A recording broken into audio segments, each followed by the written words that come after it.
جسدی که 1.5 ماه در داخل شکاف پوسیده بود. السلام علیکم تماشاگران عزیز و هواداران شبکه کاروان عمر. علیشیر به نهایت جوانی باهوش، خوش‌آدا و خوش معامله بود.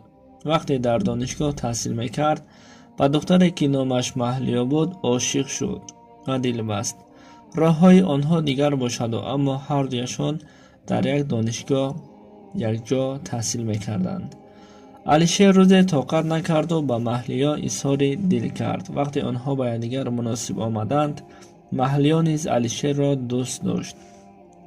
همینطور آنها به یکدیگر مهر و محبت بستند. از بین مدتی نگذشت علیشیر به محلیا استقبال روان کرد و با گذشتن چند روز هم توی هم آغاز شد. شه و عروس خوشبخت و خوشحال بودند. پدر و مادر آنها نیز خوشی و خوشبختی فرزندانش را دیده خوشحال بودند. توی هم گذشت. فردای همان روز در صبح از دست کلید نو خسرو و خوشدامن یک پیاله چای نوشیده خستگی هایشان را هم فراموش کردند. علیشیر هیچ به این باور نمیکرد. فکر میکرد که این همه خواب است که او میبیند، زیرا او به دوست داشته خودش یعنی به محلیا آیله‌دار شده بود. از او چشمش را کنده نمیتوانست. همین طور از بین روز و ماه‌ها گذشت. علیشیر خانه‌ای که به خودش ساخته بود الکی به انجام رسانید، زیرا که آنها 3 برادر بودند. کلانیش باشد علیشیر بود. همین طور یک عائله نوبنیاد به خانه نو کوچ بستند. آنها با یکدیگر با مهر و محبت زندگی میکردند. از بین 2 سال گذشت اما فرزنددار نشدند. برای تشخیص به بیمارخانه رفتند و از تشخیص هر دوی آنها گذشتند. علیشیر کلاً صحت و سلامت بود اما کمبودی از محلیا پیدا شد و هیچگاه فرزنددار نشدنش معلوم شد. محلیا باشد دلش از زندگی سرد شد و گریه میکرد. علیشیر باشد او را سخت آغوش کرده میگفت تو غمگین مشو، خدا بزرگ است، شاید برای ما فرزند نصیب میکند.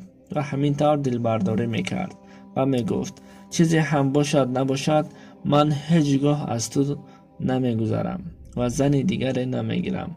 و آنها به خانه برگشتند. علیشیر برای هیچگاه فرزنددار نشدنش فکری بسیار کرد و در همین حالت از عصب زیاد سرش نیز درد پیدا کرد.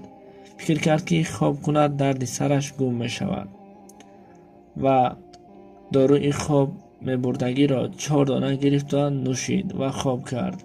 اما فکرها او را آسوده نمیگذاشت.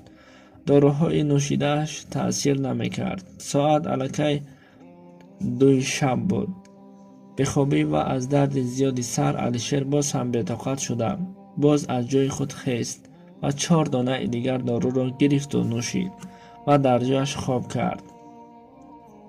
پس از چند خواب او را فرا گرفت. بعد خوابش برد. صبح شد. محلیا حولی را رفت و برای علیشیر صبحانه آماده کرد. او را برای صبحانه جیغ زد و خودش باشد تلویزیون تماشا میکرد.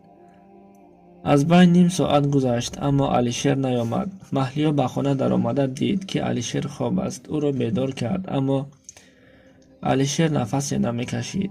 دلی محلیا باشد تپشه پیدا کرد و چی کردنش را نمیدانست.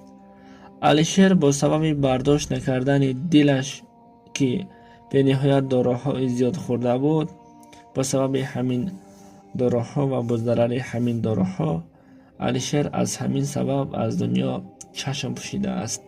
محلیا که این حال را دید داد و فیغان کشیده گریه کرد و خیلی سخت ترسیده بود. هر گونه فکرها و از عصبی با سبب ترس زیاد او جنی شده مانده بود. نمیخواست که شوهرش را به خاک سپارند و از او جدا کند. خودش نمیدانست که چیکار میکرد و با پدر و مادرش خبر نداد. در همین وقت به خیالش فکری آمد. جسد علیشیر را علاج کرد و کشاله کنان به خانه خواب خودشان در آورد. جسد علیشیر را از نوک پا تا گردنش با سلفن خوب پیچاند و به داخل شکاف پنهان کرد و قرار کرد که در این باره به کسی نمیگوید. کسی پرسد میگوید که به روسیه برای کار کردن رفته بود. از بین 10 روز گذشت. پدر و مادر علیشیر به خانه آنها مهمان شده آمدند. به آنها به روسیه برای کار کردن رفته بود گفته. پدر و مادر علیشیر حیران شد و به قفا برگشتند رفتند. هر کسی که علیشیر را پرسان میشد چنین جواب میداد. روزها میگذشت. جسد علیشیر باشد بوی بد میبرآورد. محلی‌ها از سبب جنی شدنش چیزی را پی نمی برد. این بوی حتی به همسایه ها نیز رسید و از بوی بد ناراحت شده چند بار آگاهی دادند و همین خیلی روزها میگذشت، اما این بوی گم نمی شد، بدتر شده می رفت.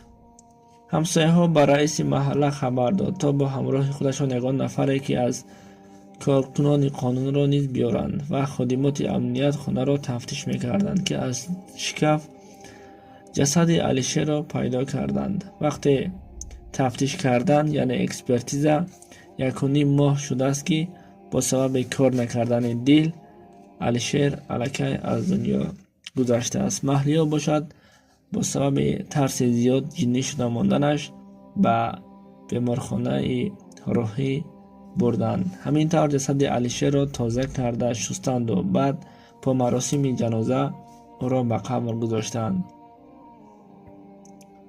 پدر و مادر علیشیر گریه میکردند، اما اکنون دیر شده بود.